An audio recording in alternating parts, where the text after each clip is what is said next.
Occasion ఏదైనా location ఎక్కడైనా తెలుగువారి వేడుక అంటే ఆలివ్ మిఠాయి ఉండాల్సిందే. అందరికీ నమస్కారాలు. ఈరోజు డిపార్ట్మెంట్లుగా రివ్యూ చేసుకుంటున్నాం కాబట్టి మనం అందరం కూడా యూనిఫామ్గా ఇక్కడ కూర్చున్నాం. ఒక పక్కన ministers, secretaries, head of the departments అందరం కూడా ఇక్కడ సమావేశం అయ్యాం. 18 నెలలుగా మన పరిపాలన పైన మనం సమీక్ష చేసుకుంటున్నాం. అదే సమయంలో ఈరోజు మనందరం కూడా ఈరోజు చేసే రివ్యూలో కూడా మీరు చూస్తే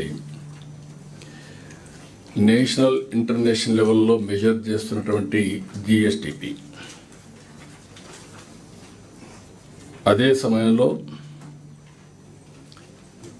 కేపీఐస్ ఫ్యూచర్లో ఏ విధంగా ఇప్పుడు క్వార్టర్లీ చేస్తున్నాం, అది కూడా దేశంలో గవర్నమెంట్ ఆఫ్ ఇండియా ఒకటే చేస్తుంది.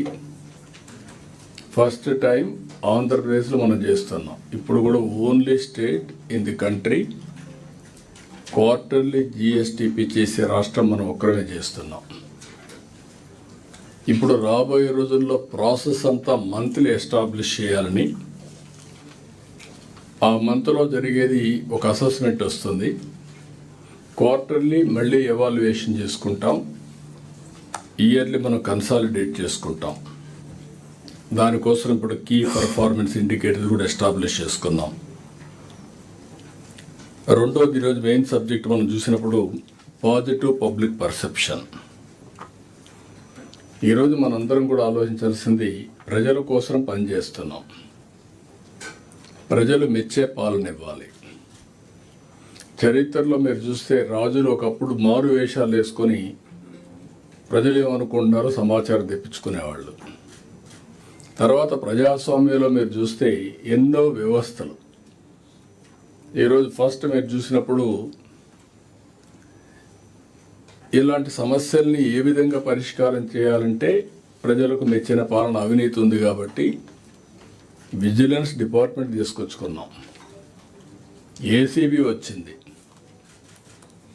ఇలాంటి అనేక వ్యవస్థలను రూపకల్పన చేశాం. ప్రభుత్వం ఏం చేస్తున్నావో ప్రజలకు తెలియాలి కాబట్టి ఇన్ఫర్మేషన్ కమిషన్ పెట్టుకున్నాం. అంటే మనం చేసే పనులన్నీ ప్రజలకు ఎప్పటికప్పుడు తెలిసి ఒక పాజిటివ్ పబ్లిక్ పర్సెప్షన్ క్రియేట్ చేయడం కోసం అలాంటి డిపార్ట్మెంట్ కూడా పెట్టుకున్నాం. అయితే over a period of time అన్ని డిపార్ట్మెంట్ డైల్యూట్ కావడం కానీ, లేకుంటే నాన్ పర్ఫార్మెన్స్ కానీ రెండూ వచ్చాయి. ఇంకొక పక్కన ఈరోజు అందుకనే టెక్నాలజీ ఒక హ్యాండ్లుగా బిగ్ అడ్వాంటేజ్గా తయారైంది. మనందరికీ గుర్తుపెట్టుకోవాలి. ఈరోజు మనందరం ఇక్కడ ఉన్నాం. ఈరోజు files clearance we can go through real time. ఎవరు ఏం చేశారో ఈ మంత్లో చూసుకుంటాం. ఈ మంత్లోనే కాకుండా పబ్లిక్ పర్సెప్షన్, ఏ సెక్రటరీ, ఏ ఆఫీసర్ ఎక్కడ పనిచేశారు, మీ కింద నుండే డిపార్ట్మెంట్ల యొక్క పర్ఫార్మెన్స్ని yearly, quarterly, monthly, daily monitor చేసే పరిస్థితికి వచ్చాం టెక్నాలజీ వల్ల. అదే మరి ఇంకొక పక్కన మీరు చూసినప్పుడు డేటా డ్రివన్ గవర్నెన్స్ గురించి మాట్లాడుతున్నాం. నేను ఎన్నోసార్లు చెప్పాను మీకు, డేటా లేక్ రెడీ అయింది, మన వాళ్ళు ఎక్స్ప్లెయిన్ చేస్తారు. ఈ డేటా లేక్ వల్ల స్టేట్ గవర్నమెంట్, సెంట్రల్ గవర్నమెంట్ అన్ని డిపార్ట్మెంట్లని ఇంటిగ్రేట్ చేసాం. Data real time. అది ఇంటిగ్రేట్ చేసిన తర్వాత ఆ డేటాలో మనకు క్లారిటీ వస్తుంది. ఏ ఆఫీసరు ఏమనుకుంటున్నాడో కూడా ఉంటుంది ఇప్పుడు దీంట్లో. Very interesting. ఎందుకంటే పబ్లిక్ పర్సెప్షన్కి మనం ఐవీఆర్ఎస్ తీసుకుంటున్నాం.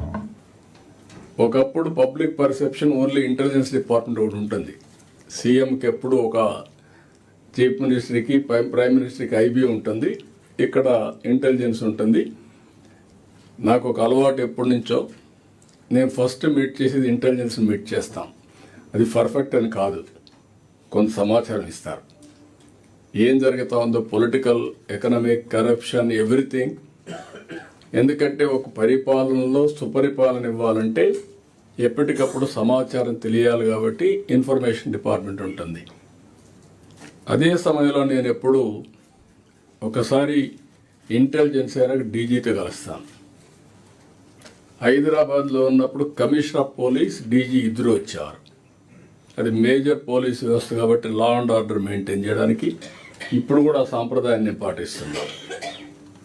ఆ తర్వాత చీఫ్ సెక్రటరీ వస్తారు. మా ఆఫీసులో ఎంతమంది ఉంటే జీఎస్ తర్వాత వచ్చి ఈరోజు ఏం చేశారో, ఏం చేయాలనో డైరెక్షన్ ఇవ్వడం. టోటల్ అడ్మినిస్ట్రేషన్ కంట్రోల్ చేసే ఇది వారికి ఉంది కాబట్టి అవన్నీ ఇచ్చాం. ఇప్పుడు ఇక్కడికి వచ్చినప్పుడు మీరు చూస్తే హిస్టారికల్ డేటా ఉంది, present data day to day మీరు అప్డేట్ చేస్తున్నారు. అవేర్ వ్యవస్థ ద్వారా 42 పారామీటర్స్, రేపు అవసరమైతే 50-60 పారామీటర్స్ తీసుకుంటాం. రియల్ టైం డేటా వస్తుంది, అవేర్ ద్వారా కూడా ఎక్స్ప్లెయిన్ చేస్తాం. ఇవన్నీ వచ్చిన తర్వాత ఈరోజు వాట్సాప్ గవర్నెన్స్ వచ్చింది. లాస్ట్ మైల్కి రియల్ టైం కమ్యూనికేట్ చేసే right decision, which is the right decision communicate చేసే వ్యవస్థ కూడా వచ్చింది. దీనివల్ల ఆఫీసర్స్ ఏ డెసిషన్ తీసుకున్నా 95% ఎక్యురసీ, 90% ఎక్యురసీ వస్తుంది. నిన్న కూడా మీరు చూశారు, ఇండియాలో పోటీపడి వస్తున్నారు. మన దగ్గర గూగుల్ వచ్చారు, $15 బిలియన్ విశాఖపట్నంలో ఖర్చు పెడుతున్నారు. Data centre and AI. అది ఏ విధంగా వచ్చింది అని మీరు ఆలోచించుకుంటే, ఒకటి మనం టెక్నాలజీలో స్ట్రాంగ్గా ఉండడమే కాకుండా, రెండోది మనకు దగ్గర కొన్ని మార్పులు పవర్లో తీసుకొచ్చాం. గ్రీన్ ఎనర్జీ, ప్రపంచం అంతా కూడా గ్రీన్ ఎనర్జీ వైపు ముందుకు పోయే పరిస్థితికి వచ్చారు. ఈ 1.5 yearలో మీరు చూస్తే మనం గ్రీన్ ఎనర్జీ వైపు వెళ్ళాం. కాస్ట్ తగ్గుతుంది. భవిష్యత్తులో అన్ని దేశాల్లో ప్రోబిటివ్ కాస్ట్ ఎనర్జీ ఉంది. ఇక్కడ ఈ అడ్వాంటేజ్ ఉంటుందనే ఉద్దేశంతో విశాఖపట్నంలో 1 గిగావాట్ బిగ్గెస్ట్ డేటా సెంటర్ వచ్చే పరిస్థితికి వచ్చారు. నేను మైక్రోసాఫ్ట్ వచ్చారు. మైక్రోసాఫ్ట్ వచ్చి ఢిల్లీలో పిఎంను కలిసి 1,55,000 కోట్ల రూపాయలు పెట్టుబడులు పెట్టడానికి సిద్ధంగా ఉన్నారు. అంటే ప్రపంచానికి ఒక నాలెడ్జ్ హబ్గా భారతదేశం తయారవుతుంది. మీరందరూ ఒకటి, అందుకే నేను అప్పుడప్పుడు అంటాను మీ అందరితో, వీఆర్ ఇన్ ఇన్స్పైరింగ్ టైం అని. ఇప్పుడు ఇవన్నీ కూడా ఇక్కడికి వచ్చినప్పుడు ఈరోజు ఆ ప్రజెంటేషన్లో మీకు ఒకసారి చూపిస్తాం. మీ అందరికి కూడా ఒకటి, చాలామంది అప్పుడప్పుడు నేను చూస్తూ ఉంటాను, ఏదో దేశాన్ని మొత్తం మనమే మోసినట్టు బిహేవ్ చేస్తూ ఉంటారు. ఈరోజు సింప్లిఫికేషన్స్ వచ్చేసాయి. మనం హార్డ్ వర్క్ కాదు కావాల్సిన, స్మార్ట్ వర్క్. నేను రిపీటెడ్గా చెప్తాను, ఎవ్రీథింగ్. ఎన్ని ఫైల్స్ వస్తాయి ఒక ఆఫీసర్కి వస్తే ఒక 4-5 వస్తాయి, అంతేనా? ఆవరేజ్ మీకు 6-7 వస్తుంది, 5-6 చూద్దాం. కొన్ని డిపార్ట్మెంట్ని బట్టి ఇంకొకటి కూడా ఉంది మీకు వెరీ ఇంట్రెస్టింగ్. ఫైల్స్ కావాలని క్రియేట్ కూడా చేస్తున్నారు. This is another biggest challenge. ఎందుకు అది జరుగుతూ ఉందంటే, కిందికి పైకి తిప్పాలి కాబట్టి ఒక ఫైల్ క్రియేట్ చేసి పైకి పంపించేస్తున్నారు. అవసరమైతే would redraft business rules.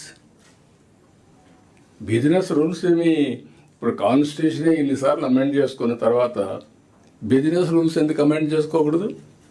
Me performance అంతా ఎవ్రీథింగ్ ఆన్లైన్. అకౌంటబిలిటీ ఒకప్పుడు మీరు నేను చూసేవాడిని, అది కూడా చెప్తాను మళ్ళీ. రెవెన్యూ డిపార్ట్మెంట్లో కిందన పైకి పంపించేవాళ్ళు.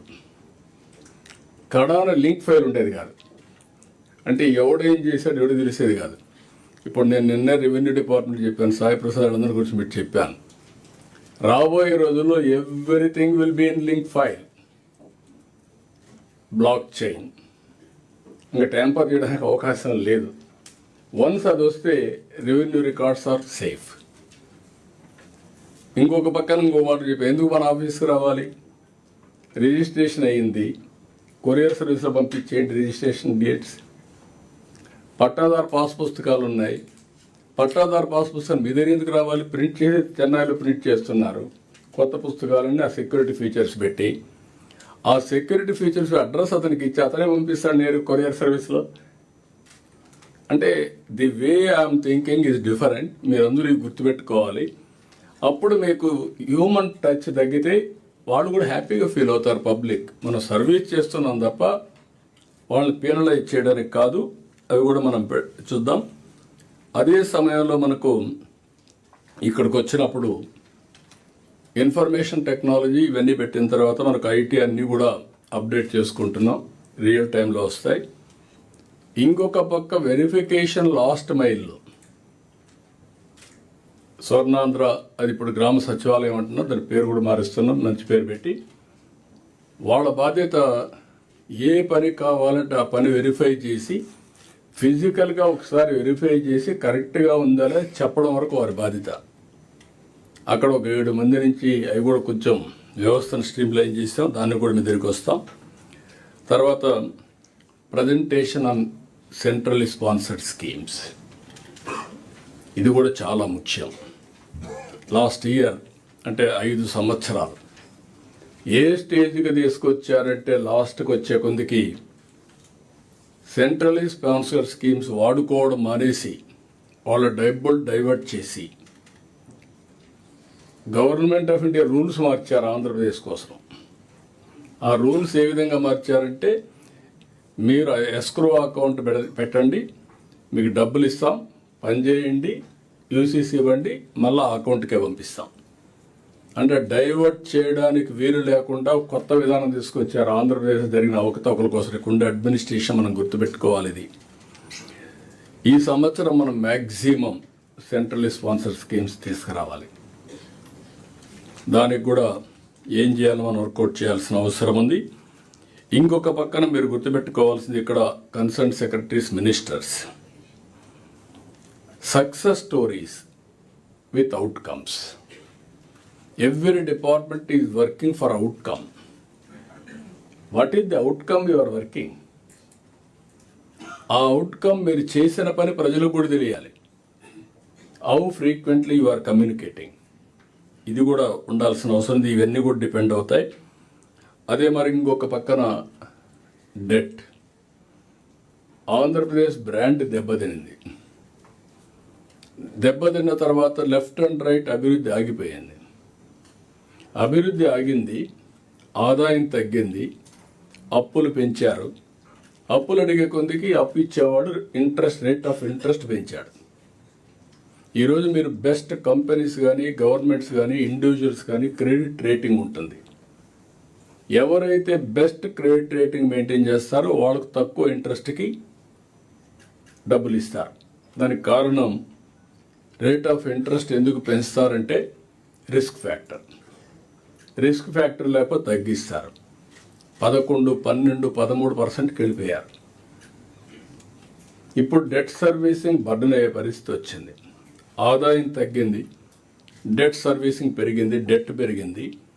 ఇప్పుడు అందుకని డిపార్ట్మెంట్కి చెప్పి మొత్తం డెట్ అంతా కూడా రీషెడ్యూల్ చేయమంటున్నాం. వేరియస్ ఇన్నోవేటివ్స్ తీసుకొని how to do it, restructuring, అదే మరి ఇంకా కొన్ని మెథడ్స్ ఉన్నాయి, అవన్నీ చేస్తున్నారు. ఇక్కడ కూడా పీయూష్ ఓవరాల్గా అయితే ఈరోజు ప్రజెంటేషన్ చేసిన తర్వాత రుణాళ్ళు అయితే ఈ డెట్ ఎట్ట రీస్ట్రక్చర్ చేయాలి, కాస్ట్ ఎఫెక్టివ్ రుణాలు ఎట్ట తేవాలి, ఆల్ కార్పొరేషన్స్ కూడా ఎట్ట రీస్ట్రక్చర్ చేసుకోవాలి, ఈ ఎక్సర్సైజ్ ఆయన చేస్తున్నారు. వినయ్ అయితే ఇక్కడ డే టు డే ఎట్లా ఫైనాన్స్ చేయాలి, అన్ని డిపార్ట్మెంట్లు స్ట్రెంగ్తన్ చేశాం. ఇంకా ఏదైనా డిపార్ట్మెంట్స్ ఉంటే will strengthen every department, be clear, దాన్ని ఏ విధంగా చేయాలి చేస్తాం. మూడోది ఆల్ ఆడిటింగ్.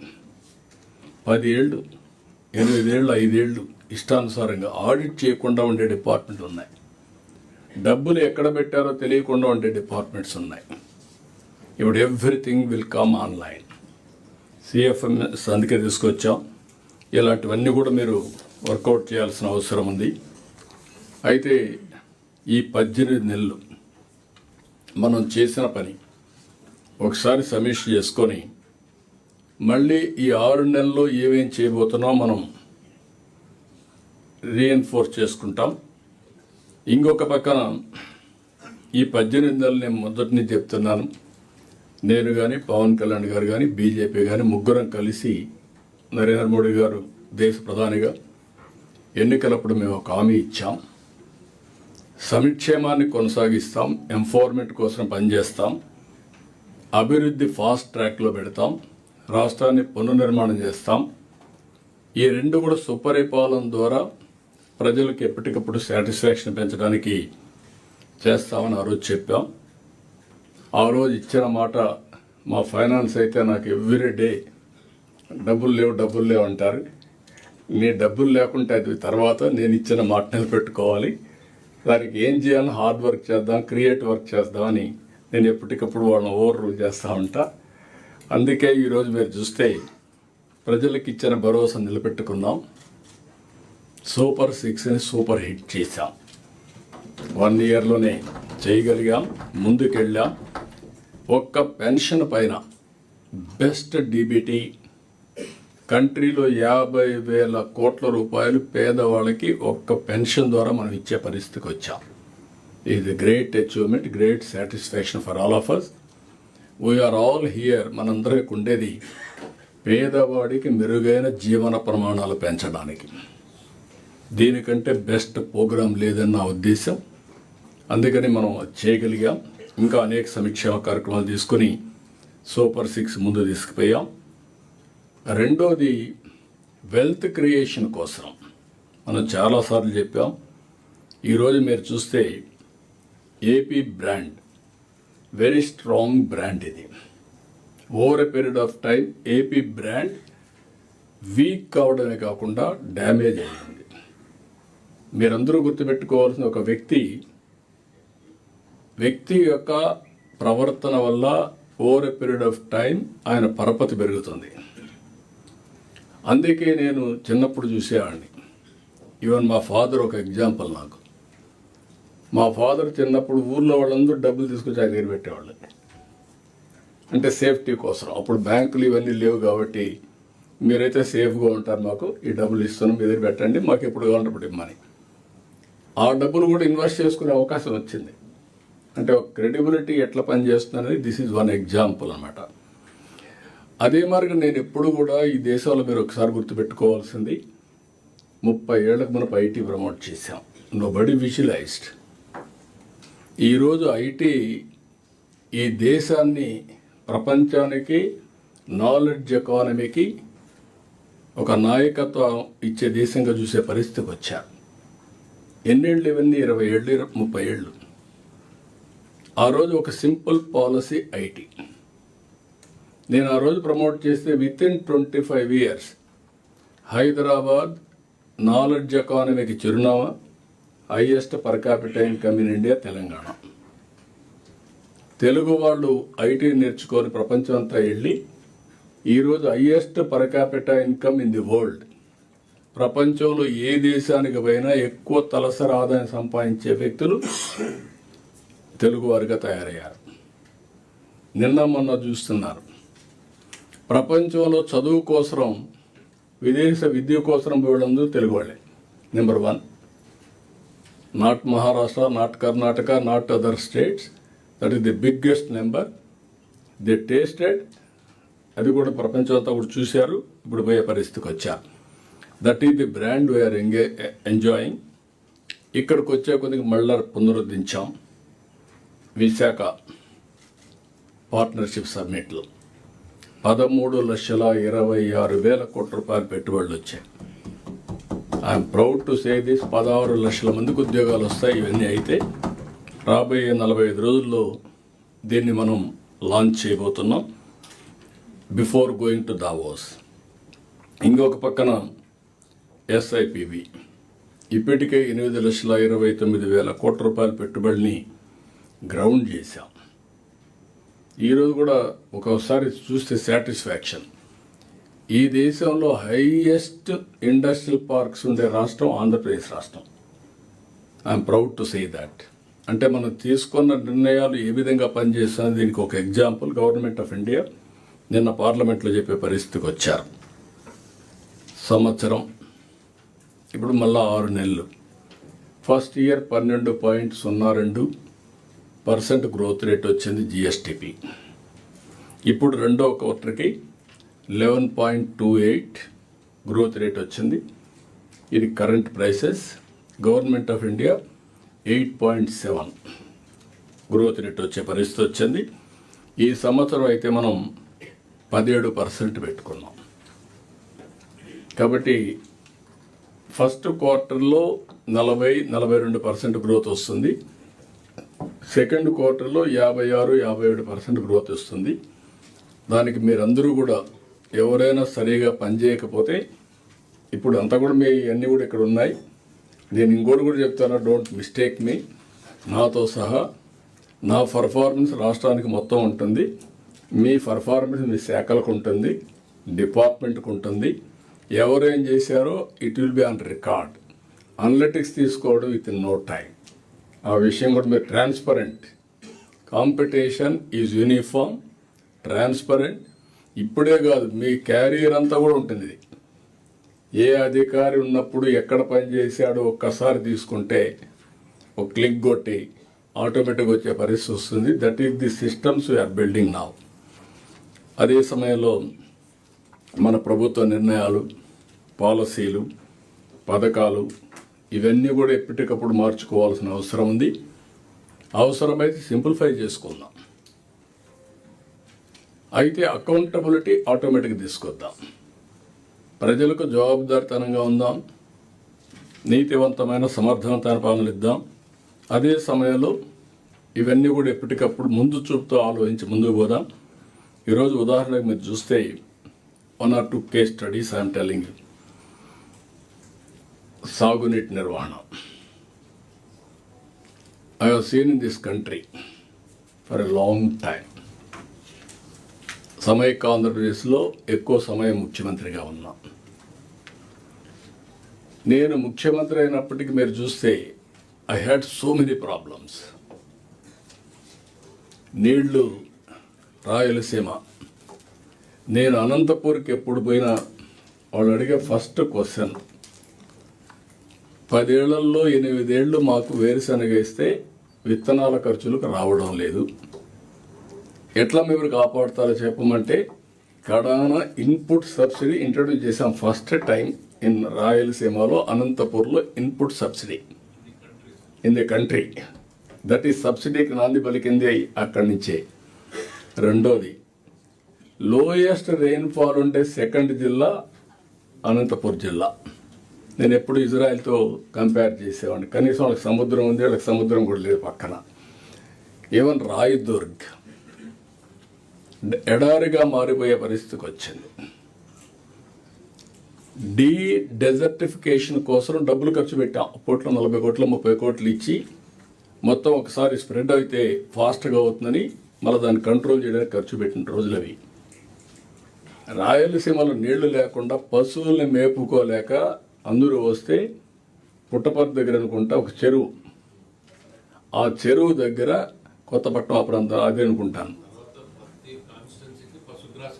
మళ్ళీ అది పెట్టే ముందు అక్కడ లేకపోతే అన్ని పశువులు తీసుకొచ్చి అక్కడ పెట్టి ఆంధ్ర నుంచి వ్యాగన్స్లో నీళ్లు ఫాడర్ తీసుకెళ్ళాం. గడ్డి నీళ్లు తీసుకుపోయి ఆ పశువులను కాపాడి మళ్ళీ పంపించాం. That were the days. Today you have seen now what Anantapur.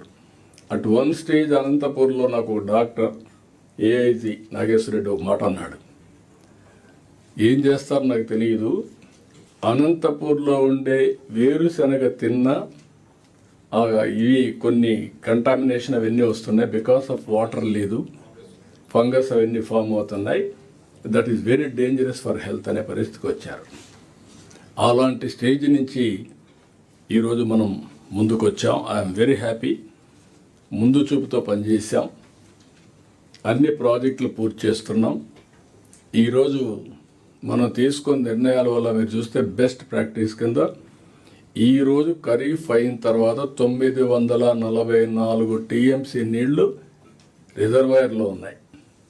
ఇంకుండేది kharif తర్వాత మళ్ళీ నెక్స్ట్ ఇయర్కి వెల్ ఇన్ అడ్వాన్స్ పంటకు నీళ్ళు ఇచ్చే పరిస్థితికి వచ్చాం. రెండోది నేను ఎప్పుడూ చెప్పేవాడిని, భూమిని భూగర్భ జలాశయంగా తయారు చేయాలని. దీనికి అనేక ప్రయత్నాలు చేశాం. నేను అన్నా హజారేని తీసుకొచ్చి ఇంకుడు గుంతలు దువ్వాం. రాజేంద్ర సింగ్ని తీసుకొచ్చి మొత్తం river to ridge to river concept తీసుకొని చెక్ డ్యాములు, సబ్ సర్ఫేస్ డ్యామ్స్ ఇవన్నీ కట్టాం. అడవుల చుట్టూరు కందకాలు దువ్వి అడవులో నీళ్లు కందకాల ద్వారా భూగర్భ జలాలు పెంచాం, చెక్ డ్యాములు కట్టాం. ఈరోజు దాని ఫలితాలు ఇప్పుడు వస్తున్నాయి. మనం కూడా ఏం చేశాడు, అన్ని చెరువులకు నీళ్ళు ఇచ్చాం. ఒకప్పుడు 200-300 మీటర్లు ఉండే నీళ్లు 1000 ఫీట్లో ఉండేది కొన్ని ప్రాంతాల్లో. ఈరోజు ఐఎమ్ వెరీ హ్యాపీ. ఆవరేజ్ స్టేట్లో 6.07 మీటర్స్ లోతులో ఉన్నాం. నా ఆలోచన ఏంటంటే post monsoon 3 metres, pre monsoon 8 metres, మనం లిఫ్ట్ చేయాల్సింది 5 మీటర్లు అంతే వాడుకోవాలి. నేనే ఓల్టా చట్టాన్ని తీసుకొచ్చాను, మీరు గుర్తుపెట్టుకోవాలి. ఒకప్పుడు ఓల్టా చట్టాన్ని కూడా తీసుకొచ్చాను. ఓవర్ ఎక్స్ప్లాయిటేషన్ అవుతుంది కాబట్టి ఇంతకంటే ఎక్కువ వస్తే ఈ ఏరియాలు ప్రొహిబిటెడ్ అని, బోర్ వేయడానికి లేదు, పవర్ ఇవ్వడానికి లేదు పెట్టాం. ఇప్పుడు మనం ఆలోచించేది ఏంటంటే 3 మీటర్లు తెస్తే ఇప్పుడు 10,000 కోట్ల రూపాయలు ఎనర్జీకి లిఫ్టింగ్ ఖర్చు పెడుతున్నాం. 3 మీటర్లకు వస్తే 5,000 కోట్లు తగ్గుతుంది ఎనర్జీ ఏదైతే ఉందో లిఫ్టింగ్ ఆఫ్ వాటర్కి. దానికి కూడా ఒక ప్రణాళిక తయారు చేసుకుందాం. That is where we are doing now. This is a case study for the country also, it is a case study. రెండోది పవర్. చాలా ఎంత గందరగోళం చేశారంటే దగ్గర మనం దీంట్లో పెట్టాం వైట్ పేపర్లో 1,00,000 కోట్ల రూపాయల అప్పులన్నీ కలిపి 1,10,000 కోట్లు అప్పు, 32,000 కోట్లు 5 ఏళ్లలో విద్యుత్ ఛార్జీలు పెంచడం, 9,000 కోట్ల రూపాయలు కరెంటు ఛార్జీలు ఇచ్చారు capital cost without using power, that is solar energy. Solar energy రెడీగా ఉంది, దాన్ని ఉపయోగించుకుంటే ఇది క్యాపిటల్ కాస్ట్ వాళ్ళకి డబ్బులు పే చేస్తాం. రెండోది ఫ్రీగా వచ్చే పవర్, అది ఏది ఇంధనాలు అవసరం లేదు. అలాంటి దాన్ని వాడకుండా చేసి కోర్టు డైరెక్షన్ ఇస్తే 9,000 కోట్ల రూపాయలు ట్యాక్స్ పేయర్స్ మనీ పే చేశారు. ఈరోజు నిన్నే అనౌన్స్ చేశాను నేను, ₹5.19 ఉండేది మనం వచ్చినప్పుడు ఆవరేజ్ ప్రొక్యూర్మెంట్ కాస్ట్. ఈరోజు అది ₹4 వచ్చింది. ఎంత వచ్చింది ఇప్పుడు? 8 నెలల్లో 4.92 వచ్చింది. 4.90 వచ్చింది. 4.92 వచ్చింది.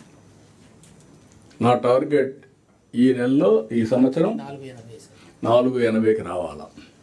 అంటే 1 ఇయర్లో 39 పైసలు కరెంటు ఛార్జీలు తగ్గిస్తున్న ప్రొక్యూర్మెంట్ కాస్ట్. దీంతో నేను అనౌన్స్ చేశాను, వాళ్ళు ఒక ఇది ఇచ్చారు, ఏదైతే కమిషన్లో రెగ్యులేటరీ కమిషన్ ఒక అవార్డు ఇచ్చారు, 9,000 కోట్ల రూపాయలు కరెంట్ ఛార్జీలు కలెక్ట్ చేసుకోవడానికి. నేను రిఫ్యూజ్ చేశా, మనం అది అమలు చేయొద్దండి, అవసరమైతే రెగ్యులేటరీ కమిషన్ రివైజ్ చేయండి, మేము దాన్ని ఇన్సిస్ట్ చేయం, మేము ఇంటర్నల్ అక్రూవల్స్లో మేనేజ్ చేసుకుంటామని చెప్పమని ఫైల్ చేయమన్నా ఫైల్ చేస్తున్నారు. అంటే పాత బకాయిలు కూడా వాళ్ళు వేసింది కూడా మనం కలెక్ట్ చేయకుండా మేనేజ్ చేయగలుగుతున్నాం.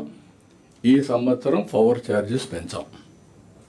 నేను ఆ రోజు ఏ మాట అయితే చెప్పానో దానికి కట్టుబడి ఉన్నాం.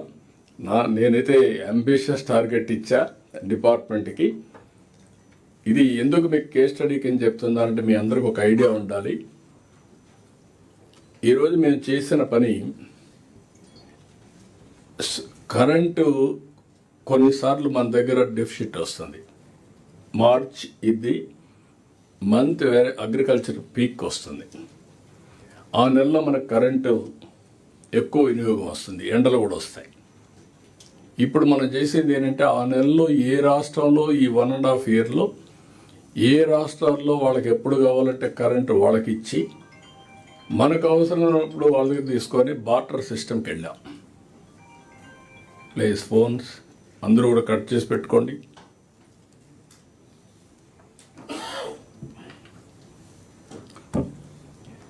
బార్టర్ సిస్టమ్కి వెళ్ళాం. ఒకప్పుడు 14 రూపాయలు యూనిట్ కొన్నారు. ఈరోజు మనకు ఆవరేజ్ ప్రొక్యూర్మెంట్ కాస్ట్ 4 రూపీస్ 80 పైసా అయితే దానికే మనకు వస్తుంది. దట్ ఈస్ ది మీరందరూ గుర్తుపెట్టుకోవాల్సిన next step. I order them micro grid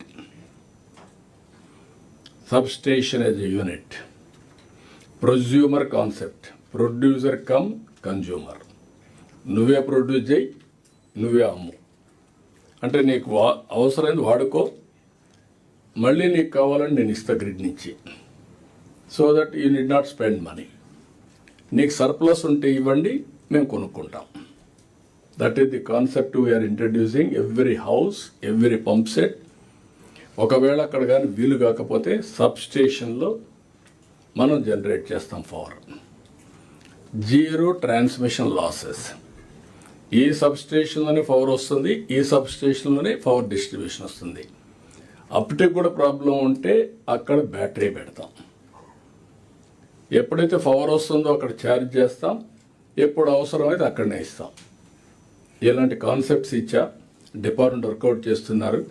నేను అనుకున్నటన్నీ అయితే 5 ఏళ్లలో 4 రూపాయలకు రావాలని, ఇంకా తక్కువే చెప్పా, కానీ 4 రూపాయలు తీసుకురావాలని. 4 రూపాయలు మనం కరెంటు తీసుకొస్తే Andhra Pradesh will be A preferred destination. నేను పీయూష్ అంటే సాధ్యమా సార్ అన్నాడు.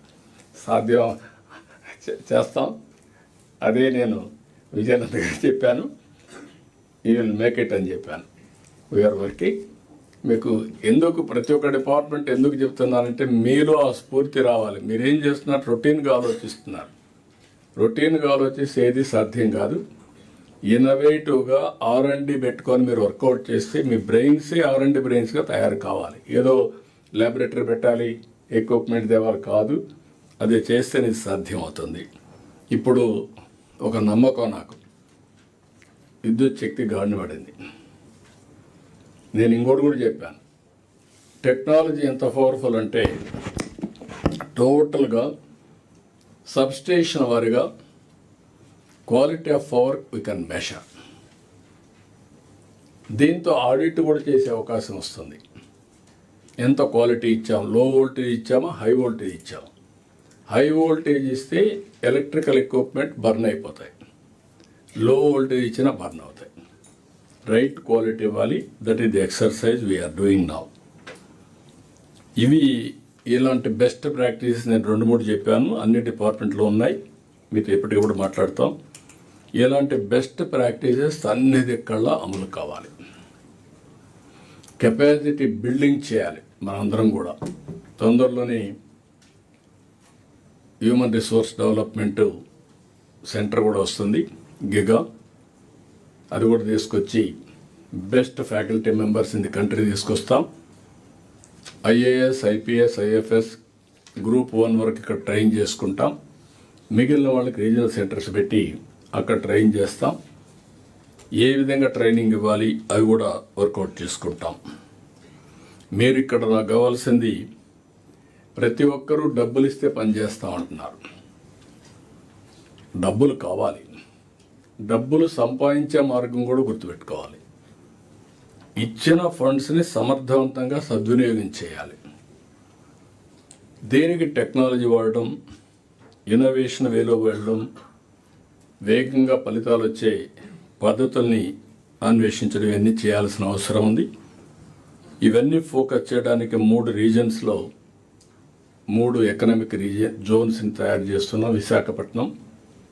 విశాఖపట్నానికి ఈస్ట్ గోదావరి, పాత ఈస్ట్ గోదావరిని శ్రీకాకుళం వరకు ఒక జోన్గా, అమరావతి జోన్ని వెస్ట్ గోదావరి నుంచి ప్రకాశం వరకు అమరావతి, తిరుపతి జోన్ని నెల్లూరు నుంచి కర్నూలు వరకు తిరుపతి జోన్, ఈ 3 కూడా పెట్టుకొని ఇప్పుడు మనకి చాలా వరకు జోన్స్, కొన్ని 5 జోన్స్ మనం పెట్టుకున్నాం.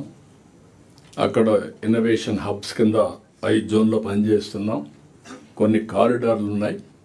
విసిఐసి ఉంది, సిబిఐసి ఉంది, అదే మాదిరిగా బెంగళూరు హైదరాబాద్ కారిడార్ ఒకటి ఉంది. అవి కూడా అడ్వాంటేజ్ తీసుకుంటాం. ఎక్కడికక్కడ డిఫరెంట్ అప్రోచెస్ కూడా తీసుకొని space city, drone city, electronic city, semi conductor, quantum valley hub, green hydrogen valley, ఇంకో పక్క ఏరోస్పేస్ సిటీ, ఇవన్నీ కూడా క్రియేట్ చేసి ఫ్యూచర్ టెక్నాలజీ కూడా మనం ముందుకు పోతున్నాం. ఇవన్నీ చేసేటప్పుడు మళ్ళీ ఫైల్స్ క్లియరెన్స్ అన్నీ కూడా వేగవంతం కావాలి. నేను ఈ పబ్లిక్ పర్సెప్షన్ అన్నిట్లో తెప్పిస్తున్నా. ఏ విధంగా చేస్తాం, ఈరోజు మిమ్మల్ని అందరినీ సెన్సిటైజ్ చేస్తాం. మీరు కూడా ఆ పబ్లిక్ ఫైనల్గా మనం పనిచేసేది ప్రజల కోసం. ప్రజల్ని మెప్పించే టెక్నాలజీలో మీరు పర్ఫెక్ట్గా ఉండొచ్చు, డెలివరీలో పర్ఫెక్ట్గా ఉండొచ్చు, బిహేవియర్లో సరిగా లేకపోతే కూడా ఇట్ విల్ రిఫ్లెక్ట్. మనం చేసిన పని అంతా కూడా పోతుంది. అది కూడా మేము ముందర పెడతాం. కొంతమంది don't mistake me, over period of time అలవాటు అయిపోయి నెగటివ్కి అలవాటు అయిపోయారు. ఏది వచ్చినా హౌ టు అన్డూ ఆలోచిస్తున్నారు. హౌ టు డూ పాజిటివ్లీ కాదు. దాన్ని ఎట్లా స్టాప్ చేయాలి, తెలుసో తెలియకో మీరు ఇది చేసే పరిస్థితికి వస్తున్నారు. అలాంటివి కూడా ఉన్నాయి. అలాంటివి కూడా నేను కేస్ స్టడీస్ చెప్తాను. Nobody is expected to do that type of activities. నీతి నిజాయితీగా పనిచేయాలి. ప్రజలకు ఫలితాలు రావాలి. ప్రజలకు ఫలితాలు రాకుండా మేము మా ఇష్ట ప్రకారం చేస్తాం, పనిగాకపోయినా పర్వాలేదంటే మాత్రం కరెక్ట్ కాదు. అది కూడా గుర్తుపెట్టుకోవాలి. ఈరోజు నా ఇన్ఫర్మేషన్ ప్రకారం మీరు అయినాక మళ్ళీ చెప్తాను. దేవాదాయ శాఖ, రెవెన్యూ శాఖ ఇలాంటివి ఎందుకో గారు ఇంకా అనుకున్నంత పికప్ కావడం, అక్కడ ఎక్కడ ప్రాబ్లమ్స్ ఉన్నాయి. ఒక పక్క తిరుపతి దేవస్థానం చాలా వరకు ఇంప్రూవ్ చేస్తున్నాం. కానీ ఇక్కడుండే దేవాలయాలన్నీ best managed temples in the country. అక్కడుండే అధికార యంత్రాంగం కానీ, అక్కడుండే వాళ్ళలో కమిట్మెంట్ కానీ ఎన్ని చెప్పినా కూడా రావడం, అవి కూడా మనం మాట్లాడుకుందాం. అదే మరిగా మీకు రాబోయే రోజుల్లో నేను ఎన్నిసార్లు చెప్పినా కొన్ని డిపార్ట్మెంట్లు ఇంకా గ్యారప్ కాలేదు. అందుకే January 15th is the deadline. All services will be online. No exemption for anybody. Either they have to do it, otherwise it will be serious. అది కూడా ఒక డెడ్ లైన్ పెట్టుకొని వర్క్ చేస్తే తప్ప సాధ్యం కాదు. టెక్నాలజీని పర్ఫెక్ట్గా ఉపయోగించుకొని మనం అనుకున్న ఫలితాలు రావాల్సిన అవసరం ఉంది. సో బ్రీఫ్గా I wanted to place before you. ఈ మీటింగు ఆ డైరెక్షన్లో మనం తీసుకెళ్ళి మెరుగైన ఫలితాలు సాధించాల్సిన అవసరం ఉంది. మాట్లాడే వ్యక్తులు కూడా ఇంక ఉపన్యాసాలు కాకుండా సెన్సిటైజ్ చేయడం వరకు మనందరి బాధ్యత. సెన్సిటైజ్ చేసిన తర్వాత డిపార్ట్మెంట్స్ ఉన్నాయి, రివ్యూస్ ఉన్నాయి, అక్కడ ఏం చేయాలి చేస్తాం. అల్టిమేట్గా మళ్ళీ don't mistake me, right person right ప్లేస్లో పెట్టుకోవడం, రైట్ పర్సన్ పెట్టిన తర్వాత రైట్ రిజల్ట్స్ సాధించడం. ఏదో పెట్టేసాం ఇంక మేము ఉంటాం లేకుంటే పర్వాలేదు అనేది కాకుండా you have to produce results. దాన్ని కూడా ఎప్పటికప్పుడు మానిటర్ చేసుకుంటాం. దయచేసి అందరూ కోఆపరేట్ చేయాల్సిందిగా మరొకసారి కోరుకుంటూ కరెక్ట్గా 1:30 క్లోజ్ చేద్దాం. టైం కూడా మెయింటైన్ చేద్దాం. కాబట్టి మీరందరూ కూడా టైంకి కన్ఫైన్డ్ కావాల్సిందిగా మరొకసారి కోరుకుంటూ అందరికీ నమస్కారాలు. థ్యాంక్ యూ అని అంటాం. ఒక Sir, thank you, sir. 20 minutes late 20 minutes late, sir. To 1:50 we will close, sir. Okay. We are giving 1:50. 20 minutes, 10 minutes late. You have to make up 10 minutes. 1:40 we will close. Yes, sir. రాబోయే రోజుల్లో నాకు కూడా ఇది ఒక lesson. నేను కరెక్ట్గా 10:30కి రావాలి, వస్తాను. So I will start with the Piyush, sir, from 11:22 to 11:45. Sir, so 5 minutes I'll adjust there, sir. Thank you, sir.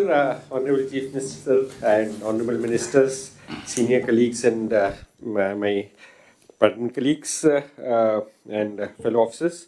Sir, thank you, sir.